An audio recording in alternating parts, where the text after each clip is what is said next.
Hello students, स्वागत है आपका जागृति क्लासेस लर्निंग ऐप पर। तो प्यारे बच्चों, हम पढ़ रहे थे चैप्टर विद्युत परिपथ।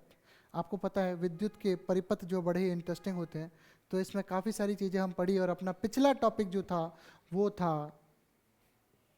विभव मापी। विभव मापी के बारे में हमने बेसिक पढ़ा, उसका एक अनुप्रयोग करा, दो सेलों के ईएमएफ की तुलना जो है कैसे करते हैं वो अपन ने पढ़ा। आज हम उसका दूसरा इंपॉर्टेंट टॉपिक पढ़ने जा रहे हैं विभव मापी का, वो है विभव मापी के अनुप्रयोग में प्राथमिक सेल का आंतरिक प्रतिरोध ज्ञात करना। प्राथमिक सेल जो है उसका आंतरिक प्रतिरोध ज्ञात करना। तो ये एक सर्किट बना हुआ है, आप इसको ध्यान से देखिए कैसे है, फिर मैं बात करता हूँ। ये ईपी है, ये K1 है, रियोस्टेट है, ये आपकी विभव मापी की तार है। ये जो तार है ये कौन सी है? विभव मापी की तार है AB। यहाँ से आपने क्या किया, एक सेल लिया, इसका ईएमएफ E है प्लस माइनस, गैल्वेनोमीटर और ये जॉकी। और यहाँ से आपने क्या किया, बाहर की ओर एक रेजिस्टेंस बॉक्स जो मैंने आपको चित्र में बताया था वो रेजिस्टेंस बॉक्स लगा दिया और एक कुंजी यहाँ पे लगा दी K2। और ये इस तरह से ये हो गया जॉकी। क्लियर? ये सारी की सारी कहानी है। अब प्यारे बच्चों देखिए क्या हुआ, सुनिएगा मेरी बात को ध्यान से। इसमें पूरा परिपथ जो है उसकी व्याख्या करनी है। तो जो परिपथ में बनाया है कि चित्रानुसार इसको इससे जोड़ा, वो व्याख्या करनी है पहली चीज चित्र के बारे में। और अपने को करना क्या है, अपने को इस सेल, ये जो E है इसके अंदर एक आंतरिक प्रतिरोध है R, उसका मान ज्ञात करना है। क्या ज्ञात करना है? इस सेल के अंदर एक आंतरिक प्रतिरोध है R, उसका मान ज्ञात करना है। ये जो R आंतरिक प्रतिरोध है इसका मान ज्ञात करना है। तो मैंने यहाँ लिख देना है, ये जो R है ये क्या है? आंतरिक प्रतिरोध है। ये आंतरिक प्रतिरोध R का अपने को क्या करना है? मान ज्ञात करना है। तो प्यारे बच्चों इधर सुनिए, मेरी बात को ध्यान से समझने की कोशिश करिएगा। इस चित्र की पूरी व्याख्या करने के बाद अब अपन बात करते हैं स्थिति एक। स्थिति एक, इसमें क्या है स्थिति एक में कि K1 तो बंद है प्राथमिक परिपथ के लिए, K1 बंद है तथा K2 कुंजी खुली है। K2 क्या है? खुली है। ये पहला केस, ये तो बंद ही रहेगी वैसे भी। तो K1 बंद है, लिखना है कि नहीं लिखना? K1 तो बंद है और K2 जो है ये खुली है। ये खुली है इसका मतलब है कि इसमें अभी धारा नहीं जा रही है। मतलब ये है या नहीं है इससे आपको कोई मतलब नहीं है, सिर्फ ये वाला परिपथ है। और इस केस के लिए जब अपन ने सिर्फ ये खुला है इसका मतलब ये है ही नहीं, अगर ये खुली है इसका मतलब ये है ही नहीं। तो इसके लिए संतुलन की लंबाई अपन ने यहाँ पे मेज़र की, तो मुझे यहाँ पे संतुलन की लंबाई कुछ L1 मिली। कितनी मिली? L1। तो अब मैंने कहा अतः खुली है, अतः सेल E के ईएमएफ के लिए विभव मापी तार पर संतुलन की लंबाई कितनी प्राप्त होती है? L1 प्राप्त होती है। अतः क्या है, तो पुनः E बराबर कितना हो जाएगा? फाई L1, पहली समीकरण। भाई पहला, जब ये K2 खुली है तो इसके लिए E के लिए लंबाई L1 आई, तो E बराबर इस प्राथमिक परिपथ का फाई जो है वो, इसको अपने छेड़ा नहीं तो इसका जो विभव प्रवणता है वो फाई है। तो अब E बराबर, और आपको पता है फाई बराबर क्या होता है? E बटा L होता है। उससे मैंने E बराबर फाई L निकाल दिया। इस EMF के लिए लंबाई L1 के लिए E बराबर फाई L1 आ गया। अब अपन करते हैं बेटा स्थिति 2। पहले जैसे डेरिवेशन किया था पहले, इससे जस्ट पहले वाला उसी के जैसा है कि अब क्या है, K1 पुनः बंद है, K1 बंद है तथा K2 भी बंद है। इस बार अपन ने K2 को भी बंद कर दिया, तो K2 भी बंद है, K2 को भी बंद कर दिया। हाँ, बंद मतलब अपन कह सकते हैं कुंजी, K2 कुंजी। इसको बंद का मतलब है, अपन इसको कहें ऑन है, ऑन ऑफ लिखेंगे ताकि आपको समझ में आए। तो मैं इसको थोड़ा सा हटाने की कोशिश करूंगा।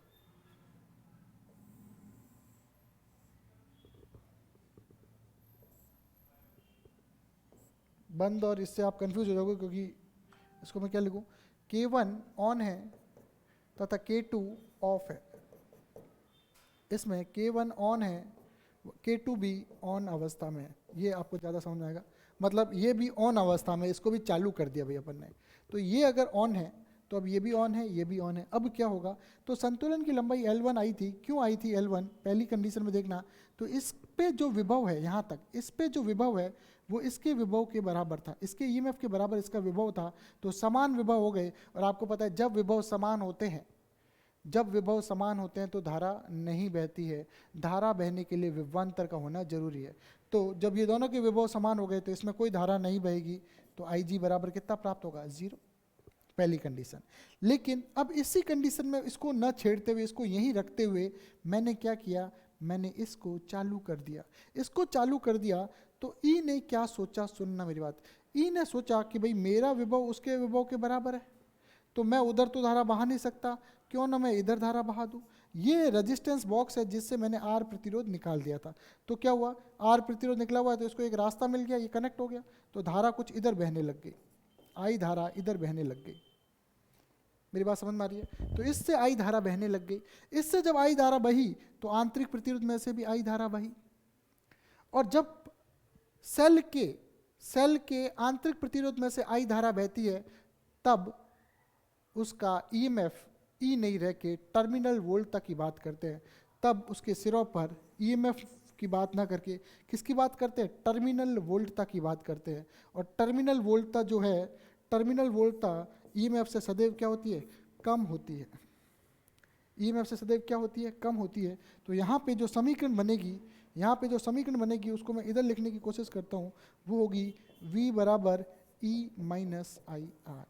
V बराबर इस पे अब जो है टर्मिनल वोल्टता V हो जाएगी यहाँ पे, जो होगी E minus I R. E M F E और आई आर जो विभव पतन हो रहा है उसको माइनस कर देंगे तो V बराबर E माइनस आई आर हो जाएगा। क्लियर?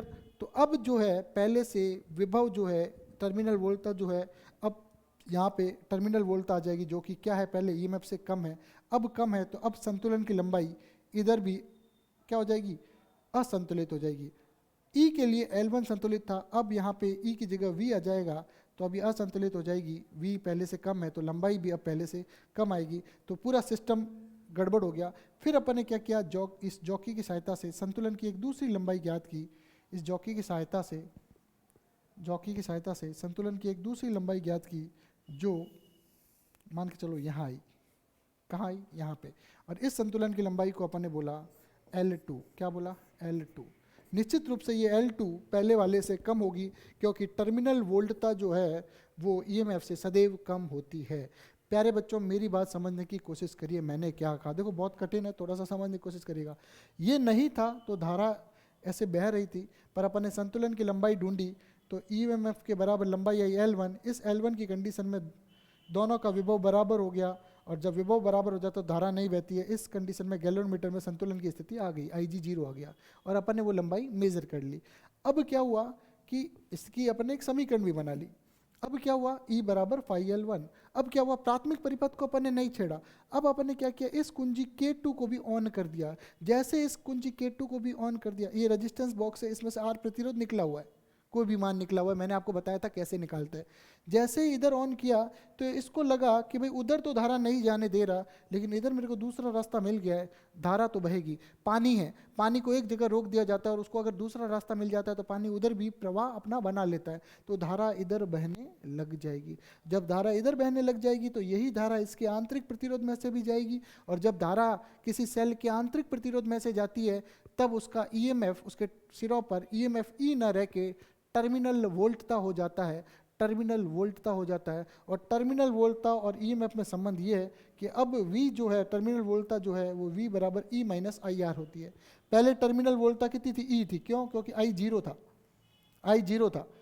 बात है समझ में, पहले तो मैं इससे आपको बता सकता हूँ कि V बराबर E माइनस आई आर। पहले I बराबर 0 था, सुनना, क्लियर, तो V बराबर कितना हो जाएगा, E।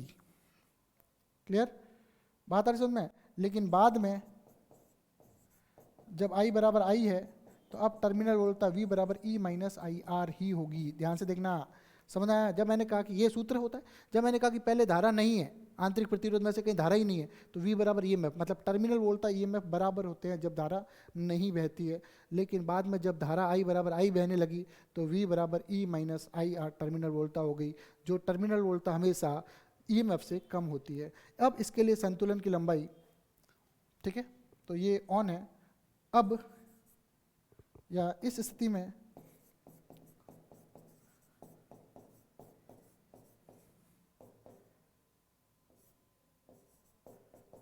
टर्मिनल वोल्टा के लिए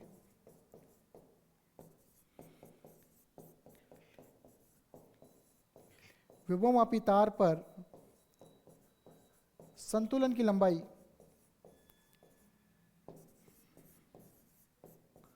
L2 प्राप्त होती है। कितनी प्राप्त होती है? L2 प्राप्त होती है। अतः V बराबर फाई L2, ये दूसरी समीकरण पहले वाले जैसे ही है। पहले क्या था? E1 बराबर फाई L1 था और E2 बराबर फाई L2। अब है E बराबर फाई L1 और V बराबर फाई L2। यहाँ तक मेरे हिसाब से आपको समझ में आ चुका होगा। अब एक और कंडीशन, पहले क्या था वैसे करें। समीकरण 1 में समीकरण 2 का भाग देने पर, पहले भी दिया था अब भी देते हैं, तो E बट्टा V बराबर कितना आ जाएगा? L1 बट्टा L2। ये L1 बट्टा L2 सीधा अपने आगे काम आएगा। E बट्टा V बराबर L1 बट्टा L2 सीधा अपने अगली कक्षा में, अगले टॉप मतलब आगे डेरिवेशन में काम आएगा। तो यहाँ तक प्यारे बच्चों मैंने आपको बता दिया E बट्टा V बराबर L1 बट्टा L2। इससे पहले आया था E1 बट्टा E2 बराबर L1 बट्टा L2। इसका उपयोग अपन करेंगे। अब बच्चों यहाँ ध्यान से देखिएगा, मेरी बात को समझने की कोशिश करिएगा, समझने की कोशिश करिएगा, सुनिएगा। तो अब आपको पता है कि टर्मिनल वोल्टा, चूंकि हम जानते हैं टर्मिनल वोल्टा V बराबर E माइनस आई आर होती है, तो अब अपन क्या करेंगे? अब इसको करेंगे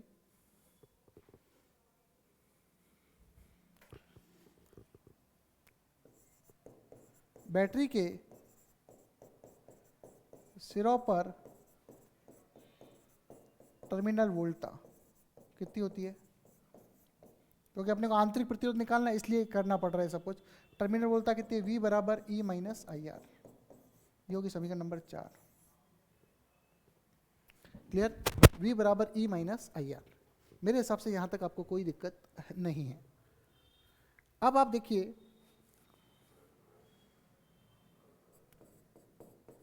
द्वितीयक परिपथ में धारा I क्या होती है? कुल EMF बट्टा कुल प्रतिरोध। अब प्रतिरोध क्या हो गया? ये छोटा वाला R भी एक्टिव हो गया, क्योंकि अब धारा बहने लग गई है, तो R प्लस R हो जाएगा। जब I धारा बहने लग गई तो धारा अब किस में से बह रही है? बड़े वाले R में से और छोटे वाले R दोनों में से। तो I बराबर E बट्टा R। ये होगी समीकरण 5। 4 व 5 से आपको पता है क्या करना है। 5 से क्या करेंगे? V बराबर E माइनस E बट्टा R plus R into R। ये हो गया समीकरण नंबर 6। क्लियर? ये हो गया समीकरण नंबर 6। क्लियर? मैंने I का मान रख दिया। अब आपको इसको इस तरह से सॉल्व करने की आपका आंसर आपके नज़दीक आ जाएगा। बिल्कुल भी कोई दिक्कत वाली बात मुझे नहीं लगता रहेगी। तो पुनः अगर अपन देखें तो V बराबर, इसको इससे गुणा किया ई आर प्लस ई छोटा आर माइनस ई आर बट्टा ये आर प्लस आर इधर आ गया। ये मान लो ये आर प्लस आर लसअप आया ना, लसअप में आर प्लस आर आएगा, वो इधर आ गया। तो ये हो जाएगा V R plus V R, ये हो जाएगा ई आर। क्यों? क्योंकि E R C R cancel हो गया। तो अब यहाँ से देखिए ध्यान से, ये वी आर जो है इसको अपन कहते हैं E R minus V R. Clear? तो ये हो जाएगा वी आर बराबर ई माइनस वी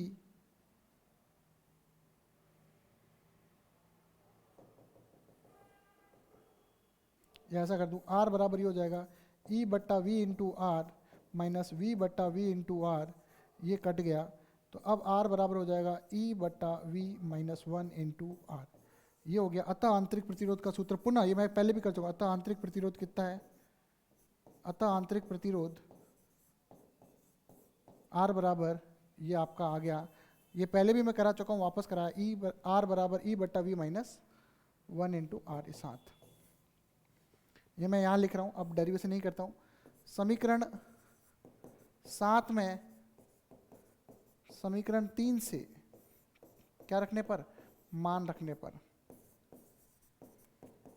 तो ध्यान से देखिए प्यारे बच्चों, R बराबर ई बट्टा वी की जगह मैं लिख देता हूं L1 बट्टा L2।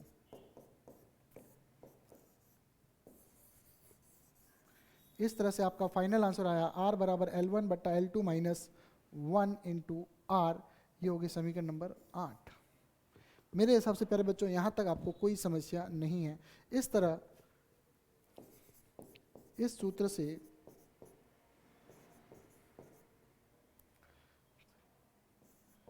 सेल का अज्ञात आंतरिक प्रतिरोध ज्ञात किया जा सकता है। अज्ञात आंतरिक प्रतिरोध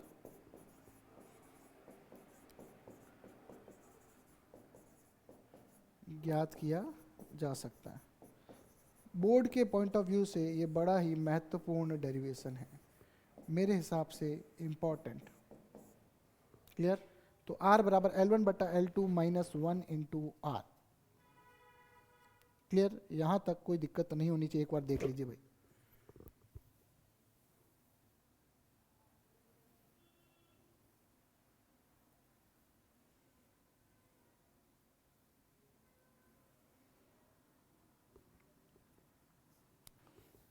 क्लियर? मेरे हिसाब से यहाँ तक ये डेरिवेशन हो चुका है और बड़ा ही महत्वपूर्ण डेरिवेशन है। तो ये डेरिवेशन है चित्र व्योममापी के अनुप्रयोग में प्राथमिक सेल का आंतरिक प्रतिरोध ज्ञात करना। ये मैंने सर्किट बता दिया आपको दोनों, यहाँ तक तो पहले वाले डेरिवेशन जैसा ही है। और अब आंतरिक, किसी को अगर ये आंतरिक प्रतिरोध, देखो आंतरिक प्रतिरोध वाला ये डेरिवेशन है, ये अलग से एक डेरिवेशन है, ये ध्यान से देखना। ये मैंने पहले डेरिवेशन कराया हुआ, उसी डेरिवेशन को यहाँ पे चेप देना है, चिपका देना है, और बस आपको ई बट्टा वी की जगह L1 बट्टा L2 करना है। किसी बच्चे को अगर ये डेरिवेशन याद नहीं है तो वो सीधा लिख सकता है, क्या लिख सकता है, थोड़े नंबर हो सकता है कटे, सीधा लिख सकता है कि चूंकि हम जानते हैं ये बराबर ये होता है और ई बट्टा वी का मान अपन पहले निकाल चुके हैं, L1 बट्टा L2 रख के ये निकाल सकता है। ऐसे भी वो कर सकता है, कोई दिक्कत वाली बात नहीं है। अगला टॉपिक है प्यारे बच्चों अंश शोधन। अंश शोधन का मतलब बच्चों, अंश शोधन का मतलब है अंश को सुधारना। क्या क्या करना भाई? अंश शोधन मतलब अंश को सुधारना, त्रुटि को सुधारना। क्लियर? तो वोल्ट मीटर का अंश शोधन क्या है? वोल्ट मीटर आपको पता है, पर मैंने आपको यह भी बताया कि वोल्ट मीटर से बेहतर कौन है? विभव मापी। क्यों बेहतर है? विभव मापी क्यों बेहतर है? विभव मापी बेहतर है विभव मापने के लिए। क्यों बेहतर है? क्योंकि यह शून्य विक्षेप की स्थिति पे काम करता है और इसका बात आ रही समझ में, लेकिन इसमें कुछ न कुछ धारा अवश्य जाती है। तो वोल्ट मीटर में कुछ न कुछ त्रुटि रह सकती है, लेकिन विभव मापी में वो त्रुटि नहीं रहती है। तो जो मान हम वोल्ट मीटर से ज्ञात कर चुके हैं उसी मान का जो तुलना है विभव मापी से करके शुद्ध मान निकालना और इन दोनों की तुलना करना ही क्या कहलाता है? अंश शोधन कहलाता है। मतलब इसने जो आंसर दिया, इसने जो आंसर दिया, उसके तुलना करना, ये जो है या अंतर निकालना क्या कहलाता है? अंश शोधन कहलाता है। तो देखो पढ़ते हैं, वोल्ट मीटर द्वारा मापे गए पाठ्यांक। देखो अंश शोधन होता क्या है पहले वो देखें। वोल्ट मीटर द्वारा प्राप्त त्रुटिपूर्ण प्रेक्षणों की जांच विभव मापी द्वारा प्राप्त सही प्रेक्षणों से करना। वोल्ट मीटर द्वारा प्राप्त, देखना बच्चों ध्यान से देखना, वोल्ट मीटर द्वारा प्राप्त त्रुटिपूर्ण प्रेक्षणों की जांच। वोल्ट मीटर से त्रुटिपूर्ण प्रेक्षण प्राप्त होता है, तो वोल्ट मीटर द्वारा प्राप्त त्रुटिपूर्ण प्रेक्षणों की जांच, वोल्ट मीटर द्वारा प्राप्त त्रुटिपूर्ण प्रेक्षणों की जांच विभव मापी द्वारा प्राप्त सही प्रेक्षणों से करना वोल्ट मीटर का अंश शोधन कहलाता है। क्लियर? अब इसको अमीटर का अंश शोधन भी है, तो अमीटर के लिए कैसे बनाएंगे? इसी से देखो, पहले परिभाषा याद कर लो, बता रहा हूं। अमीटर द्वारा प्राप्त त्रुटिपूर्ण प्रेक्षणों की जांच विभव मापी द्वारा प्राप्त सही प्रेक्षणों से करना अमीटर का अंश शोधन कहलाता है। कुछ नहीं करना, वोल्ट मीटर की जगह अमीटर कर देना बस। अब ये त्रुटि आती क्यों है वोल्ट मीटर या अमीटर में? तो इसका कारण ये लिखा हुआ है। क्या है? वोल्ट मीटर द्वारा मापे गए पाठ्यांक विभिन्न कारणों, जैसे क्या है? पहला, उपकरण की यांत्रिक त्रुटियां, वोल्ट मीटर के पैमाने पर अंकित चिन्हों के सही अंकन नहीं होने से, जो प्रिंटिंग होती है अंकों की वो सही नहीं हो, या उसके अंदर यंत्र की कोई त्रुटि हो, सिस्टम के अंदर ही मान के चलो अंदर सिस्टम काम नहीं कर रहा है, कोई पार्ट उसका ढीला पड़ गया हो, तो देखो यंत्र की त्रुटि सीधी सी बात है। अंकन सही नहीं है, दूसरी बात है। प्रयुक्त स्प्रिंग नियतांक में असमरूपता, तो स्प्रिंग नियतांक में असमरूपता हो रही हो, स्प्रिंग ढीली है, सही नहीं है, या स्प्रिंग नियतांक में असमरूपता आदि कारण से क्या होता है कि वोल्ट मीटर के मान सही प्राप्त नहीं होते। यही आप मीटर में भी लिख सकते हो। क्या लिख सकते हो, वापस देखिए कि एक देखो उसके अंदर सिस्टम में मशीन के अंदर कोई भी प्रॉब्लम हो तो यांत्रिक त्रुटि पहला, सही अंकन नहीं हो दूसरा, स्प्रिंग नियतांक जो है उसकी स्प्रिंग नियतांक की असमरूपता। अब स्प्रिंग नियतांक किसका होता है, स्प्रिंग का होता है। ये परिभाषा होगी आपको याद।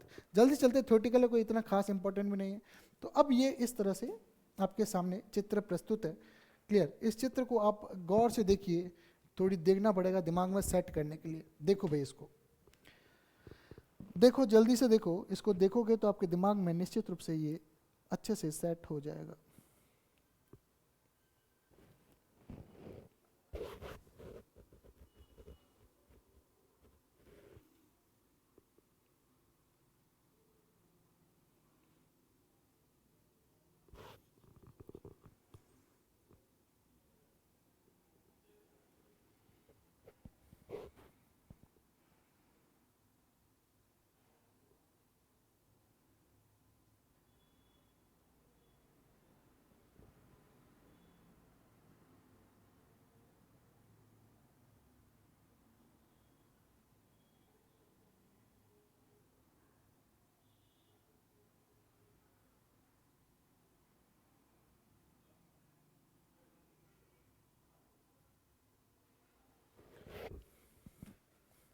तो ये देखिए क्या है, इसको समझने की कोशिश करते हैं। अंश शोधन देखो पहले है, ये देखो मेरे समझने की कोशिश, जैसे मैं बता रहा हूँ वैसे जादू से देखना, थोड़ा सा कठिन है भाई डायग्राम, बाकी कॉन्सेप्ट आसान है। देखिए क्या है, ये प्राथमिक परिपथ, इसी प्राथमिक परिपथ का एज इट इज कॉपी नीचे बना दिया। देखो कॉपी है, दिख रहा है, एक दो, और ये थोड़ा ऊपर बना हुआ है, इसको आप नीचे भी बना सकते हो, कोई दिक्कत नहीं है।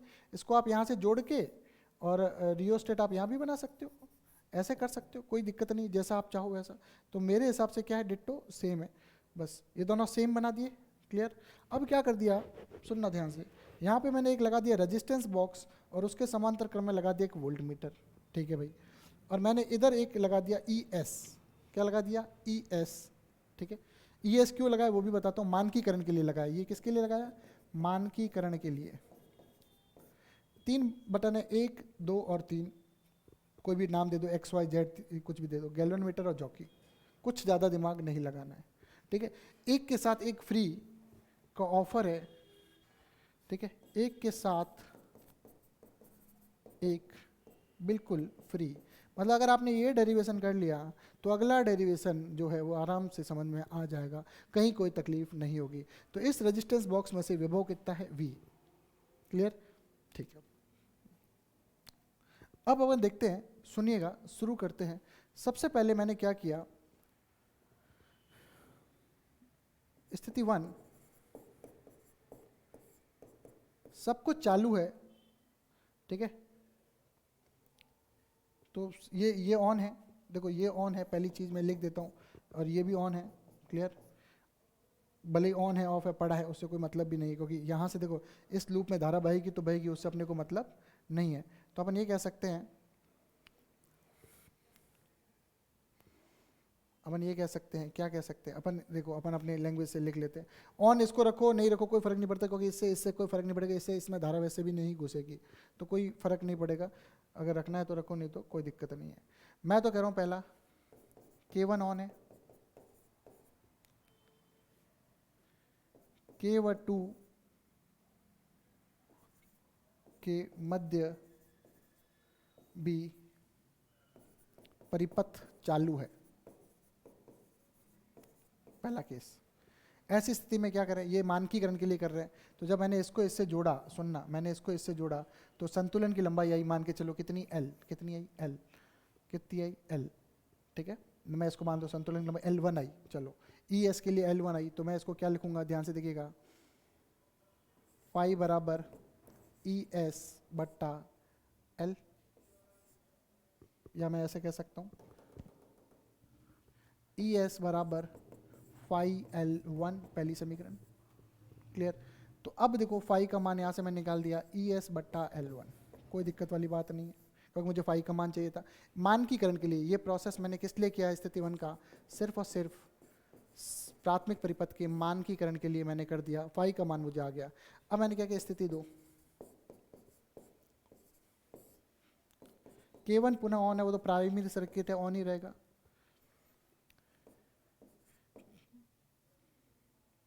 चालू है, और 2 व 3 ऑफ है, 2 व 3 के मध्य क्या है, सिस्टम ऑफ है, और K2 भी ऑफ है कह सकते हो, ठीक है। अब क्या है, K1 ऑन है,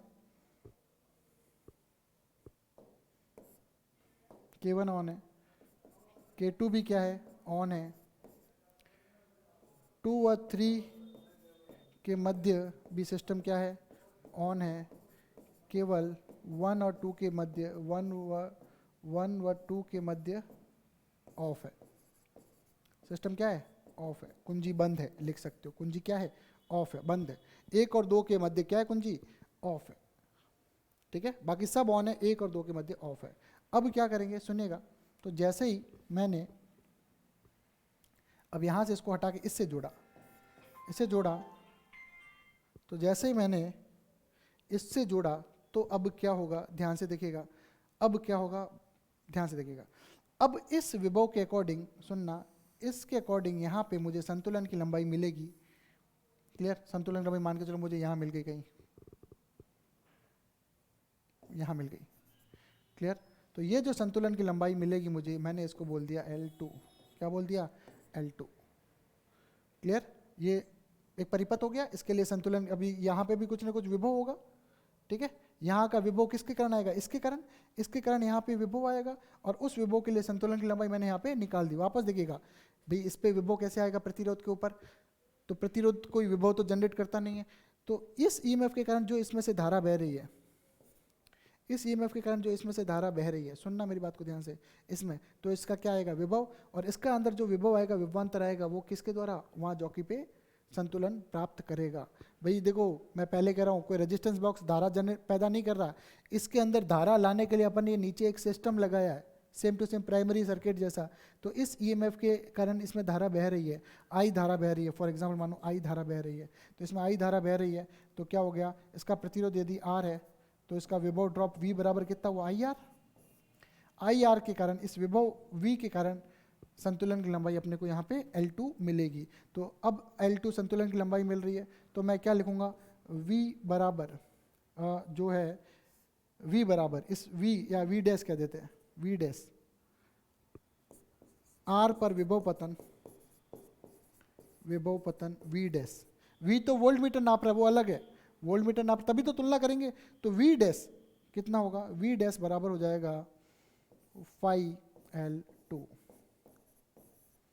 तो समीकरण 2 से मान रखने पर, तो अब अपना मान रखेंगे तो V डैश कितना आ जाएगा, V डैश आ जाएगा ES बट्टा L1 इंटू L2। ये आ गया समीकरण नंबर 4 है। यहाँ तक किसी को समस्या तो बताओ। V डैश अपन ने ज्ञात कर लिया, V डैश बराबर ES इंटू L2 बट्टा L1। यहाँ तक क्लियर है, V डैश अपना भाई मान अपन ने प्राप्त कर लिया। अब अपने को क्या करना है, अंश शोधन ज्ञात करना है। क्या करना है, वोल्ट मीटर के पाठ्यांक में त्रुटि, वोल्ट मीटर के पाठ्यांक में जो त्रुटि है वो क्या होगी, वो होगी डेल्टा वी। कितनी होगी, डेल्टा वी। वोल्ट मीटर के पाठ्यांक में त्रुटि की बात कर रहे हैं तो कितनी होगी, डेल्टा वी होगी।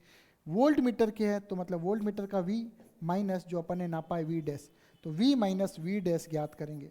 क्या ज्ञात करेंगे, V minus V dash. Voltmeter के पाठ्यांक में जो त्रुटि ज्ञात करनी है तो पहले तो वोल्ट मीटर का पाठ्यांक माइनस विभव मापी द्वारा मापा गया पाठ्यांक। क्लियर, तो विभव मापी का पाठ्यांक, दोनों को कर देंगे माइनस। क्लियर सी बात है।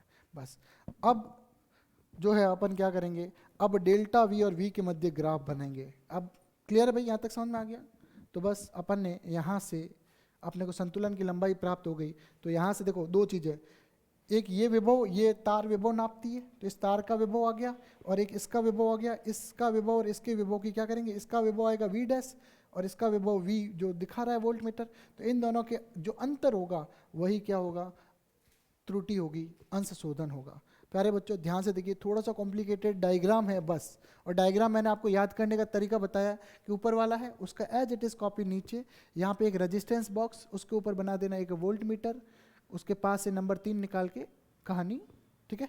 तो यहाँ तक ये डेरिवेशन अंश शोधन हो गया। अब इस अंश शोधन का क्या होता है, ग्राफ होता है कि वोल्ट मीटर के अंश शोधन का जो वक्र है वो वक्र कुछ इस तरह से बनेगा, क्लियर। तो डेल्टा वी और वी, वोल्ट मीटर के पाठ्यांक डेल्टा वी और वी, देखो मेन है वोल्ट मीटर, विभवमापी तो सेकेंडरी है। वोल्ट मीटर के बारे में चर्चा करें तो वोल्ट मीटर जो भी ज्ञात कर रहा है उसकी त्रुटि निकालनी है। वोल्ट मीटर, टॉपिक का नाम ही वोल्ट मीटर का अंश शोधन है, विभवमापी का अंश शोधन नहीं है। तो देखो डेल्टा वी निकालना है तो वोल्ट मीटर का पाठ्यांक माइनस विभवमापी का पाठ्यांक, पहले वोल्ट मीटर का आएगा, क्लियर। और डेल्टा वी का जो ग्राफ भी बनाएंगे वो किस वी के साथ बनाएंगे, वो वोल्ट मीटर, वो वोल्ट मीटर के साथ बनाएंगे। किसके साथ बनाएंगे, वोल्ट मीटर के साथ बनाएंगे, क्लियर। तो इन दोनों में जो ग्राफ बनाएंगे वो रैंडमली इस तरह से ग्राफ बन जाएगा, कोई ज़्यादा दिमाग नहीं लगाना है, ग्राफ का कोई भी शेप दे देना। तो डेल्टा वी व वी में जो ग्राफ है वो इस तरह का ग्राफ आएगा, क्लियर। कोई सा आसान, अभी तक तो पेपर में आया नहीं है, ऐसा ही टॉपिक है आसान सा। अब अमीटर का अंश शोधन, इसकी परिभाषा मैंने बता दी कि किसी विद्युत परिपथ में अमीटर से प्राप्त विद्युत धारा के पाठ्यांकों की विभवमापी के पाठ्यांक से प्राप्त पाठ्यांकों से जांच करने पर, यह परिभाषा मैं आपको बता चुका हूँ, ये परिभाषा मैं आपको बता चुका हूँ अमीटर का अंश शोधन। तो अमीटर द्वारा प्राप्त त्रुटिपूर्ण प्रेक्षणों की जांच विभवमापी द्वारा प्राप्त सही प्रेक्षणों से करना की प्रक्रिया जो है वो अमीटर का अंश शोधन कहलाता है। वो पहले जो मैंने परिभाषा बताई ना उसी को शब्द तोड़ तोड़ के आप कर सकते हो, कोई बड़ी बात नहीं है।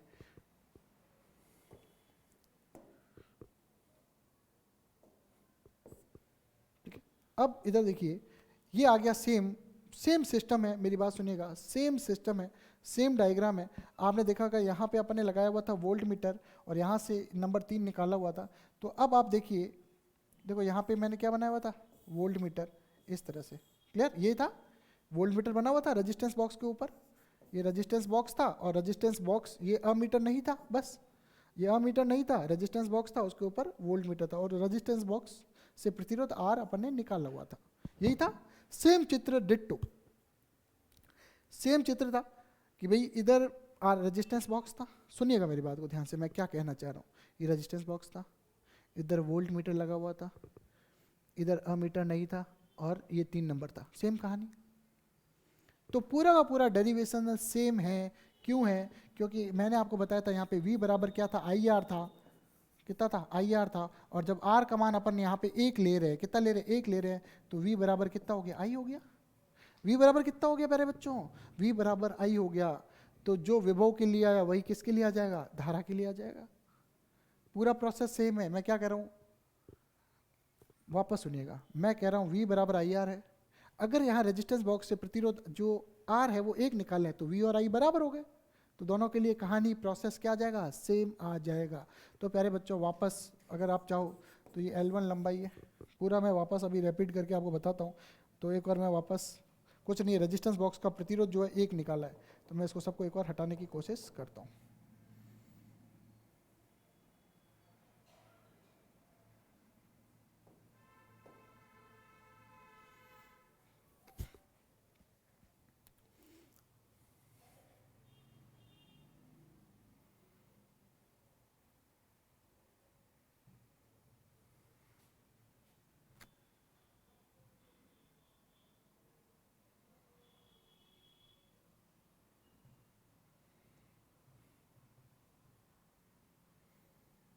ठीक है, तो अपना ये चित्र जो है, इस चित्र को मैं इधर रखता हूँ ताकि अपना गड़बड़ नहीं हो।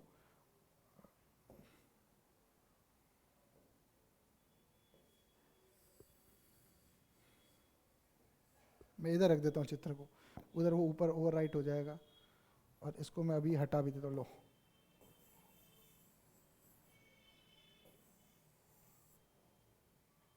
ठीक है, चलो इधर वाले को तो आप थोड़ा भूल जाना, कोई दिक्कत नहीं है। अब इधर देखिए, अब अपन ने क्या किया कि रेजिस्टेंस बॉक्स जो था उसमें से एक निकाला और इधर अमीटर लगा दिया, क्योंकि धारा नापनी है तो अमीटर लगाना पड़ेगा। इसका अंश शोधन करना है तो वोल्ट मीटर लगाने की जरूरत नहीं है, बाकी मैंने आपको समझा दिया। ये जो परिपथ है उसका डिट्टो कॉपी ये परिपथ यहाँ पे है, ठीक है।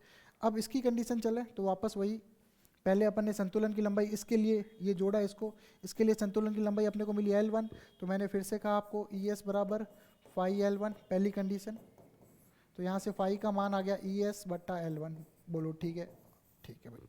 अब चलो, अब मैंने क्या किया, इसको इससे यहाँ से ओपन किया और इसको इससे जोड़ा, 2 3 को जोड़ा, पहले 1 2 को जोड़ा, अब 2 और 3 को जोड़ा। जब 2 और 3 को जोड़ा तो ध्यान से देखिएगा कि अब जो है यहाँ पे मैंने आपको बताया V बराबर आई आर, और जब आई आर का मान 1 ले लिया तो V बराबर आई हो गया, तो ये भी एक विभव ही है, ठीक है। अब वो विभव कितना है, धारा के बराबर है। तो इसके लिए जो अब संतुलन की लंबाई मैंने दूसरी निकाली, वो संतुलन की लंबाई मान के चलो मेरी कितनी आ गई, L2। तो मैंने फिर से कहा कि इसका जो विभव है, सुनेगा, इसका जो विभव है वो कितना है, फाई L2। चूंकि V बराबर आई आर है, या V बराबर आई आर में यदि R बराबर 1 हो तो क्या हो जाएगा, V बराबर I हो जाएगा, तो ये हो जाएगा I बराबर phi L2। Clear, phi L2 हो गया। अब I बराबर 2 से मान रखने पर, 2 से किस में मान रखने पर, 4 पे, तो I बराबर फाई की जगह रखा ES बट्टा L1 इंटू L2, ये हो गया 5। तो वही बात है, जो V का मान आया था वही अब किसका आया, I का आया। क्यों आया, क्योंकि V बराबर I है, ये मैंने आपको बता दिया। V बराबर क्या है, I है। क्यों, क्योंकि V बराबर आई आर में R तो 1 है, यहाँ से अपन ने रेजिस्टेंस बॉक्स से 1 ओम प्रतिरोध निकाला है। क्लियर, मेरी बात समझ में आ रही है, तो ठीक है।